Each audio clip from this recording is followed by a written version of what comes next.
Hello everyone, कैसे हो सभी। आई होप सभी मजे में होंगे और बहुत जोरों शोरों से एग्जाम की तैयारी चल रही होगी। थोड़े बहुत टेंस्ड होंगे बट टेंशन की कोई भी बात नहीं है, बस चिल करना है, पढ़ाई करनी है और बहुत अच्छी तरह से एग्जाम के अंदर सारे क्वेश्चन को अटेम्प्ट करना है। ठीक है, चलो। So this is Priya Mishra and welcome to JR tutorials. तो स्टार्ट करते हैं आज का लेक्चर, जिसके अंदर हम स्टार्ट करने वाले हैं हाउ टू राइट स्वमत। स्वमत को हम किस तरह से लिख सकते हैं। स्वमत का मतलब क्या होता है बच्चों, आप लोगों कि उस टॉपिक के बेस पर आप क्या सोच रहे हैं, आपकी थिंकिंग क्या है, आप उस चीज के बारे में क्या सोचते हैं, उस थॉट को आपको क्या करना है वहां पर एक्सप्लेन करने का ट्राई करना है। ठीक है, अब इस थॉट को हम इंग्लिश में और हिंदी के अंदर हम बहुत इजीली एक्सप्लेन कर सकते हैं ना, बट यही सारी चीजें हमें मराठी के अंदर एक्सप्लेन करने में थोड़ी बहुत डिफिकल्टी आती है।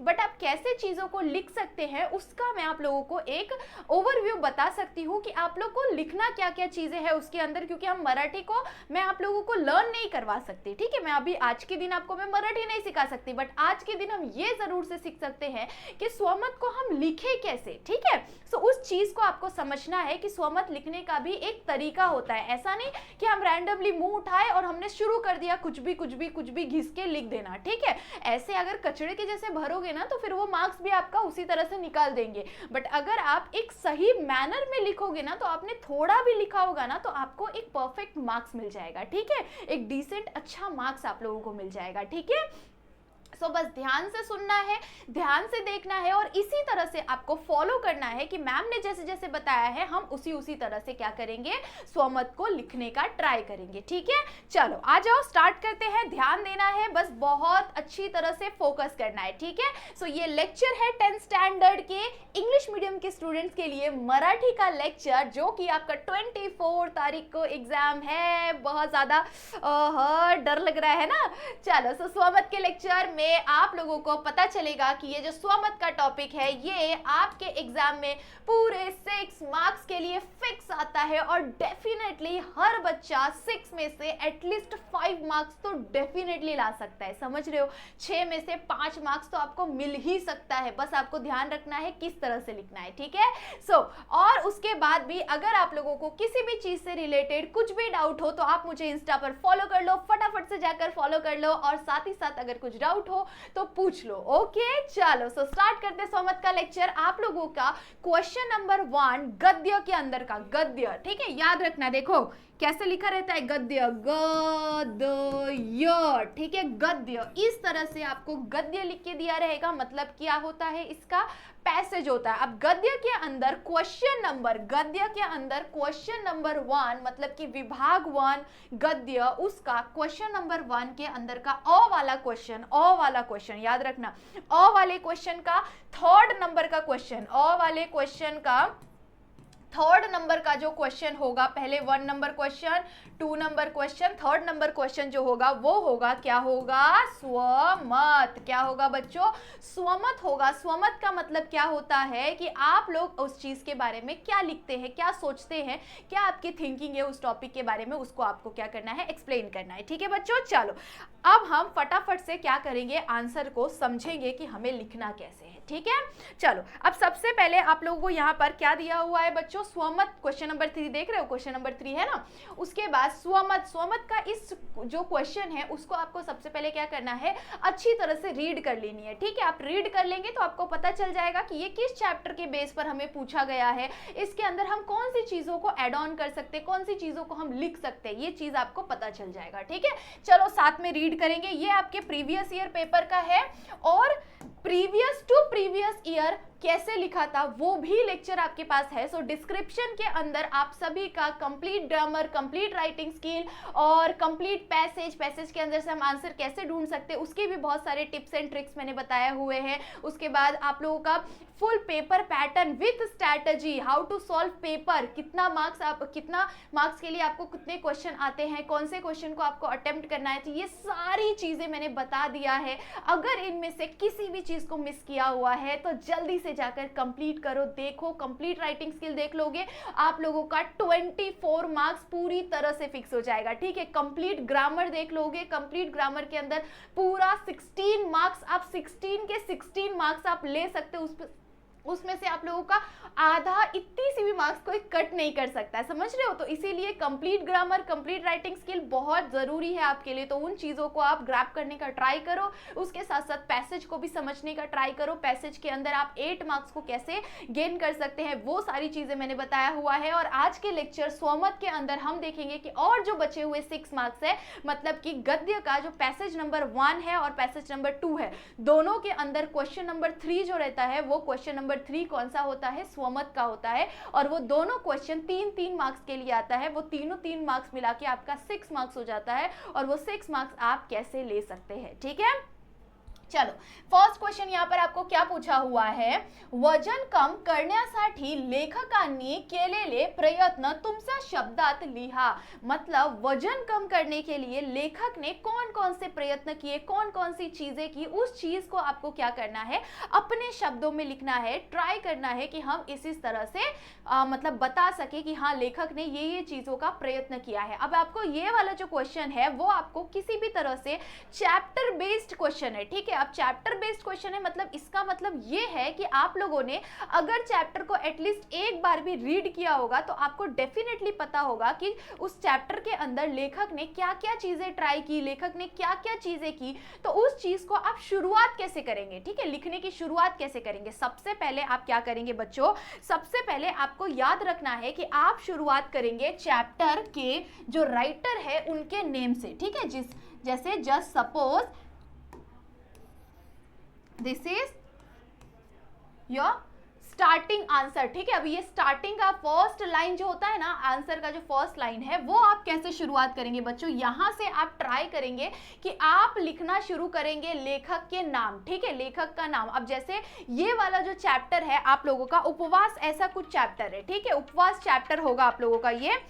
इस चैप्टर के अंदर जो राइटर है उनका नाम क्या है बच्चों, मैं बता रही हूँ आप लोगों को, नेम सुनना है आपको, ठीक है। हम यहाँ पर पूरा चैप्टर यहाँ पर नहीं डिस्प्ले नहीं कर सकते, ठीक है, कॉपीराइट का इशू होता है। तो इस रीजन की वजह से मेरे फोन के अंदर है, अब मैं फोन के अंदर से मैं आप लोगों को रीड करके बता के ट्राई कर रही हूँ मैं आप लोगों को कि एक्सप्लेन कर सकूं, ठीक है। बस आपको ध्यान में रखना है कि आपको इन्हीं चीजों को फॉलो करना है और इन्हीं चीजों को फॉलो करके आपको स्वमत लिखना है, ठीक है। आपको ये चीजें रट्टा भी नहीं मारनी है, ना ही आप लोगों को बहुत ज्यादा इसके ऊपर फोकस करना है, ठीक है। आपको बस ये करना है कि आप चैप्टर को एक बार रीड कर लो, चैप्टर रीड कर लिया, आपको पूरा स्वमत लिखना आ जाएगा, ठीक है। चलो ओके, अभी हम लोग स्टार्ट करने वाले हैं, ठीक है। चलो स्टार्ट करते हैं। सबसे पहले हम लोग क्या करेंगे, चैप्टर के नेम से स्टार्ट करेंगे। ओके, चैप्टर नेम आप यहां पर लिखेंगे। चैप्टर नेम क्या है यहाँ पर, सॉरी चैप्टर का नेम नहीं, चैप्टर के राइटर के नेम से स्टार्ट करेंगे। ओके, चैप्टर के राइटर का नाम क्या है, थोड साहित्य पुल देशमुख पांडे यांचा विनोदी, ठीक है। इनका जो ये मतलब इनकी जो थिंकिंग है, इनकी जो सोच है वो इस चैप्टर के माध्यम में इस चैप्टर के अंदर बताया गया है, ठीक है। सबसे पहले हमने शुरुआत किससे की है, एक चैप्टर, इस चैप्टर के राइटर से, राइटर के नेम से हमने शुरुआत की है, ठीक है। चैप्टर के राइटर का नेम हमने यहाँ पर लिख दिया। अब उसके अंदर आप लोगों को लिखना है कि इस चैप्टर के अंदर बोला क्या हुआ है, ठीक है। इस चैप्टर के अंदर बेसिकली वजन कम किस तरह से, राइटर ने अपना वजन किस तरह से कम किया उस चीज के बारे में पूरा बताया हुआ है कि उनको किस तरह से शॉक लगा था अपना वजन जब उन्होंने देखा हुआ था कि कुछ कितना तो था 181 पौंड ऐसा कुछ उनका वजन था। तो वो उतना ज्यादा वजन सुनते ही उन्हें एक बड़ा सा झटका लगा हुआ था और वो झटका लगते ही उन्होंने क्या सोचा हुआ था कि मेरा जो इतना वजन है, इस वजन के कारण उनका पता है रातों की नींद, चैन सब कुछ उड़ गया था, समझ रहे हो। वो सब कुछ उड़ने के बाद ना उन्होंने सोचा हुआ था कि अब कुछ भी हो जाए मैं क्या करूंगा, मेरा वजन कम करके रहूंगा, ठीक है। बाद में जाकर उन्होंने क्या किया, 181 पौंड से लेकर उन्होंने अपना वजन कम कर लिया था सीधा 50 पौंड, आई गेस 85 पौंड ऐसा कुछ उन्होंने अपना वजन कम कर लिया था, ठीक है। चैप्टर के अंदर आप लोगों को मेंशन रहेगा, ठीक है। 50, सोचो 50 मतलब कि 50 पौंड उन्होंने अपना वजन कम कर लिया था, सोचो। तो इतना ज्यादा उन्होंने अपना वजन कम करके दिखा दिया था। ये प्रूफ उन्होंने वहां पर उस पूरे चैप्टर के माध्यम से उन्होंने ये चीज को एक्सप्लेन करने का ट्राई किया हुआ है, ठीक है। वही सारी चीजें आप लोगों को क्या करना है, सबसे पहले आप चैप्टर के राइटर का नेम स्टार्ट करेंगे। राइटर का नेम लिखने के बाद आप उसके अंदर बताएंगे कि इस चैप्टर के माध्यम से आपको क्या क्या चीजें बताई गई है, ठीक है, कि इस चैप्टर के माध्यम से आप लोगों को राइटर ने एक्सप्लेन करने का ट्राई किया है कि उनका अपना वजन सुनते ही उनके आंखों के नीचे कितना ज्यादा डर सी भावना उनके अंदर आ गई थी, कितना ज्यादा वो डर गए थे, कितने ज्यादा वो परेशान हो गए थे। और उसके नीचे आप लोगों को स्टार्ट कर देना है मेन आंसर कि उन्होंने अपना वजन कम करने के लिए क्या क्या चीजें, स्टार्टिंग में उनका वजन कितना था, 181 पौंड था, उसके बाद जाकर उन्होंने क्या क्या चीजें ट्राई की थी। उन्होंने बहुत ज्यादा एक्सरसाइज किया होगा, उन्होंने अलग अलग फूड को ट्राई किया होगा कि ये खाना हमें खाना चाहिए, कैसे प्रोटीन वाले खाने खाने चाहिए, कैसा पानी पीना चाहिए, कैसी चीजें ड्रिंक करनी चाहिए, ये सारी चीजें क्या क्या चीजें उन्होंने की थी अपना वजन कम करने के लिए। और तब जाकर उनका वजन कितना कम हो गया वो चीज को आप क्या करेंगे यहाँ पर लिखने का ट्राई करेंगे, ठीक है। सो कम से कम आपको बच्चों ट्राई करना है कि just suppose this is your paper, okay, just suppose this is your full paper, okay. So आप इस पेपर के अंदर क्या करेंगे बच्चों, जब आप स्वमत का आंसर लिखेंगे तो 3 मार्क्स के लिए यह आंसर होता है। तो आप यहां से, मानो आपने यहां से आंसर शुरू किया है, ठीक है, आपने यहां से आंसर शुरू किया है, तो यहां से जब आप आंसर लिखना शुरू करोगे तो कम से कम आपको यहां तक लिखना है, ठीक है, कम से कम आपको यहां तक लिखना है। और याद रखना है कि आप किसी भी डिफिकल्ट वर्ड का इस्तेमाल ना करें। अगर आपने ज्यादा डिफिकल्ट शब्दों का इस्तेमाल किया तो प्रॉब्लम यह हो जाएगा कि आपके मार्क्स कटने के चांसेस बढ़ जाएंगे, क्योंकि जितना ज्यादा आप डिफिकल्ट शब्दों का यूज करेंगे उतना ज्यादा आप गलत लिखेंगे, ठीक है, आप गलत लिखेंगे। अगर आपने एक भी शब्द गलत लिखा तो मराठी, हिंदी या इंग्लिश, ये तीनों में से अगर कोई भी सब्जेक्ट होता है तो इन सब्जेक्ट्स के अंदर अगर आपने गलत शब्द लिखा होता है तो आपके मार्क्स कट जाते हैं, ठीक है। सो इसके वजह से आपके मार्क्स कटने के चांसेस होंगे। तो जितना ज्यादा हो सके आपको इजी वर्ड्स का इस्तेमाल करना है, जिससे आंसर भी समझ में आ जाए और आपके मार्क्स भी बिल्कुल ना कटे, ठीक है। सो इन चीजों को ध्यान में रखते ही आपको क्या करना है, अपना स्वमत लिखना है कि आपके हिसाब से जो राइटर है उन्होंने उस पूरे चैप्टर के अंदर क्या क्या चीजें की हुई थी, वो सारी चीजों को आपको यहाँ पर एक्सप्लेन कर देना है, ठीक है। आई होप सो आपको समझ में आ रहा होगा, ठीक है। चलो, so one answer is clear है ना, एक आंसर आप लोगों का बढ़िया तरीके से क्लियर हो गया होगा कि किस तरह से हम आंसर को लिख सकते हैं, ठीक है। चलो आगे देख ले, सेकंड क्वेश्चन देख ले बच्चों। सेकंड क्वेश्चन यहाँ पर हमें क्या बोला हुआ है, चलो क्वेश्चन को ध्यान से पढ़ लेते हैं पहले। सर्वांनी आठवड्यातून एकदा तरी सायकलचा वापर करावा, या वाक्याचा तुमच्या समजलेला अर्थ लिहा। मतलब इसके क्वेश्चन के अंदर क्या बोला हुआ है बच्चों, वो चीज को आप समझ लो, आप तुरंत आंसर लिख लोगे, समझ रहे हो, तुरंत आंसर लिख लोगे। कैसे लिख लोगे आंसर, क्योंकि ये आपके टेक्स्ट बुक के अंदर का ही एक चैप्टर है, उसी चैप्टर के बेस पर ये आंसर को दिया हुआ है, ठीक है, क्वेश्चन को दिया हुआ है। कैसे दिया हुआ है बच्चों, यहाँ पर देखो, सर्वांनी आठवड्या मतलब वो 8 दिनों का दिन, मतलब कि सप्ताह, ठीक है। सप्ताह में मतलब कि वीकली कम से कम एक दिन तो लोगों को साइकिलिंग करना ही चाहिए। मतलब हफ्ते में कम से कम लोगों को एक दिन तो साइकिल चलाना ही चाहिए। इस चीज पर, ये साइकिल वापर करावा या वाक्यातून, इस वाक्य के माध्यम से तुमको समझने जैसा क्या है, तुमने क्या समझा हुआ है, इस वाक्य को सुनकर तुम्हें क्या समझ में आया, इस चीज के बारे में आपको क्या करना है, पूरा आंसर फॉर्म करना है, ठीक है। अब जैसे ही आपने ये क्वेश्चन सुना वैसे ही आप लोगों के माइंड में कुछ ना कुछ तो आया होगा, ठीक है। मुझे कमेंट सेक्शन में बता देना, वीडियो को पॉज करके मुझे तुरंत कमेंट सेक्शन में बता के दिखाओ कि आप लोगों को ये क्वेश्चन सुनते ही क्या याद आया, ठीक है। चलो अभी मैं बता देती हूँ आप लोगों को कि कुछ बच्चों को ऐसा लगा होगा कि हाँ इसके अंदर ऐसा होगा कि वजन कम करने से रिलेटेड कुछ होगा, कि हमें साइकिलिंग करेंगे तो वजन कम हो जाएगा, ठीक है। कुछ बच्चों ने लिखा होगा कि साइकिल का इस्तेमाल बढ़ाने के लिए, ठीक है, कुछ सोचा होगा, है ना। बट ऐसा कुछ नहीं है। इस चैप्टर के अंदर हमें क्या बोला हुआ है कि किस लिए साइकिल का इस्तेमाल करना चाहिए, क्योंकि ग्लोबल वार्मिंग बहुत ज्यादा बढ़ गया है, प्रदूषण बहुत ज्यादा बढ़ गया है, एयर पॉल्यूशन बहुत ज्यादा बढ़ गया है। ये प्रदूषण बढ़ने का सबसे बड़ा कारण क्या होता है बच्चों, हमारा जो ये पेट्रोल डीजल ये सब जो इतना ज्यादा इस्तेमाल हो रहा है, गाड़ियों के इंजन से जो धुएं निकलते हैं, वो धुओं के कारण क्या हो रहा है, इतना ज्यादा पॉल्यूशन बढ़ रहा है ना। सो वो पॉल्यूशन को रोकने के लिए हमें क्या करना चाहिए, हमें साइकिल का ज्यादा से ज्यादा इस्तेमाल करना चाहिए, ठीक है। सो इस चीज को इस चैप्टर के माध्यम से आप लोगों को बताया हुआ है। अब आप लोगों को क्या करना है कि इसके अंदर आपको क्या समझा इस सेंटेंस को पढ़ते ही आपको ये तुरंत में समझ जाना चाहिए कि हाँ, साइकिल का इस्तेमाल क्यों करने के लिए बोला हुआ है, क्योंकि ग्लोबल वार्मिंग बहुत ज़्यादा बढ़ गया है। लेखक के अनुसार अगर हम सभी ज़्यादा से ज़्यादा साइकिल का इस्तेमाल करेंगे तो उतना ज़्यादा हमारे लिए क्या अच्छा होगा, हमारा एयर क्लीन होगा, प्रदूषण कम होता चला जाएगा, और जैसे जैसे प्रदूषण कम होगा लोगों की बीमारियां भी जाएंगी, लोग स्वस्थ रहना ज़्यादा अच्छा हो जाएगा, मतलब लोगों के लिए स्वस्थ रहना ज़्यादा इजी हो जाएगा। ठीक है, लोगों का हेल्थ इश्यूज थोड़े से कम हो जाएंगे, शरीर उनका स्वस्थ हो जाएगा, है ना। तो ऐसी चीज़ें आप लोगों को इसके अंदर बताया हुआ है। ठीक है, चलो आंसर को थोड़ा बहुत देख लेते हैं कि कौन से चैप्टर के अंदर बोला हुआ है। फुटप्रिंट या पाठा डॉक्टर प्रदीप आवटे। ठीक है, फुटप्रिंट, ये जो चैप्टर है फुटप्रिंट आप लोगों का चैप्टर होगा, है ना, आप सभी ने कभी ना कभी पढ़ा होगा। सो फुटप्रिंट ये जो चैप्टर है, इस चैप्टर के अंदर जो इस चैप्टर के राइटर है डॉक्टर प्रदीप आवटे। ठीक है, डॉक्टर प्रदीप आवटे यांनी ग्लोबल वॉर्मिंग आणि प्रदूषणाच्या प्रदूषण के बारे में, ग्लोबल वार्मिंग और प्रदूषण के बारे में, प्रदूषण के इस विख्यात के बारे में, विख्याति को पूरा एक्सप्लेन किया हुआ है, पूरा बताया हुआ है इस चैप्टर के माध्यम से। ठीक है, तो आप क्या करेंगे, स्टार्टिंग में आप क्या लिखेंगे बच्चों, क्या लिखेंगे बच्चों, आप यहाँ पर स्टार्टिंग में आप लिखेंगे जो चैप्टर का नेम मैंने क्या बोला, फुटप्रिंट चैप्टर। फुटप्रिंट या चैप्टर मध्ये जो क्या नाम है उनका, डॉक्टर प्रदीप आवटे। डॉक्टर प्रदीप आवटे यांनी ग्लोबल वार्मिंग आणि प्रदूषण के बारे में उन्होंने क्या किया हुआ है, एक्सप्लेन किया हुआ है। ठीक है, उस चीज को आपको क्या करना है, फर्स्ट पैराग्राफ के अंदर लिख देना है, और उसके नीचे से आप लोगों को क्या करना है, मेन आंसर की शुरुआत करनी है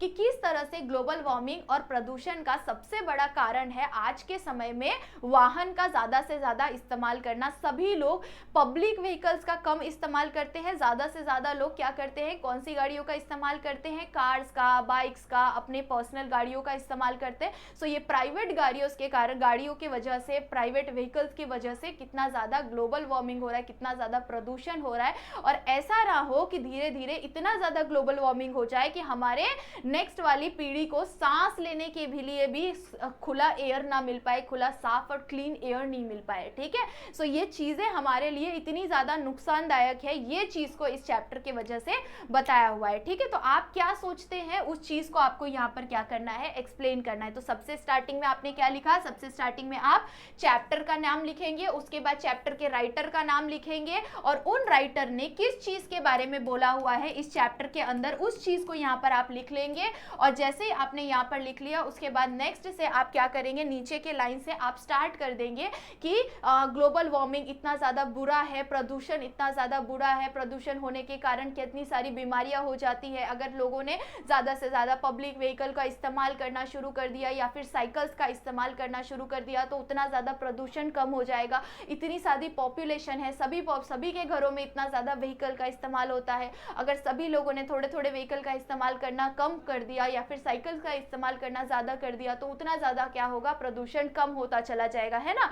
हमारी आगे वाली पीढ़ी के लिए पेट्रोल डीजल्स भी बच पाएंगे, है ना, उन्हें भी थोड़ा सा गाड़ियों का आनंद लेने के मौके मिल पाएंगे। नहीं तो हमारे टाइम पर ही सारी चीज़ें खत्म हो जाएगी तो नेक्स्ट जनरेशन को मिलेगा क्या, है ना।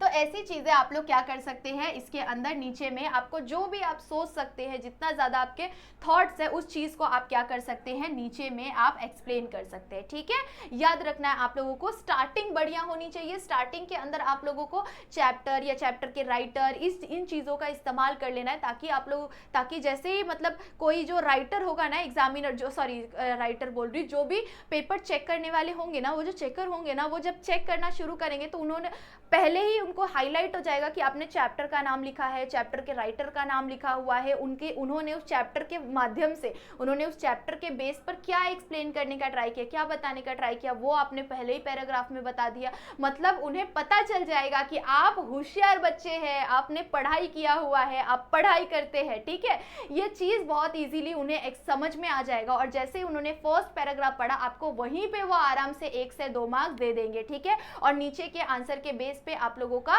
पूरा मार्क्स ओवरऑल करके आप लोगों को आराम से 2 या 2.5 मार्क्स आपको इजीली मिल जाएगा, ठीक है। सो अगर आपको 2.5 मार्क्स भी मिल गया ना तो आप समझो कि 3 के अप्रॉक्स हो ही रहा है, ठीक है। सो इस तरह से आपको क्या करना है, आंसर को फॉर्म करना है, आंसर को लिखना है, ठीक है। सो ये 2 स्वमत मतलब कि आपका 3 मार्क्स का 6 मार्क्स आज के लेक्चर में कंप्लीट होता है। इसी तरह से आपको लिखने का ट्राई करना है एग्जाम के अंदर। याद रखना कि अभी जाकर अभी जैसे ही आप लेक्चर एंड कर रहे हो, लेक्चर देख रहे हो, वैसे ही आपको क्या करना है, शुरुआत करनी है चैप्टर को रीड करने का। सारे चैप्टर को एक बार रीड कर लो। चैप्टर को रीड कर लोगे वैसे ही आप लोगों को पता चल जाएगा कि इस चैप्टर के अंदर बताया क्या हुआ है, ठीक है। चैप्टर के अंदर क्या बताया हुआ है ये पता चल गया तो आप इजीली कोई भी आंसर लिख सकते हैं, ठीक है। चलो, सो आई होप सो आप सभी को समझ में आया होगा, और अगर कुछ भी डाउट होगा तो आप मुझे मेरे इंस्टा पर मैसेज कर सकते हैं, ठीक है। चलिए, सो आई होप सो आपको समझ में आ गया होगा। जाने से पहले जरूर से वीडियो को लाइक कर देना, अगर समझ में आया तो और बहुत सारे कमेंट कर देना, साथ ही साथ मैसेज भी कर सकते हैं, कमेंट भी कर सकते हैं।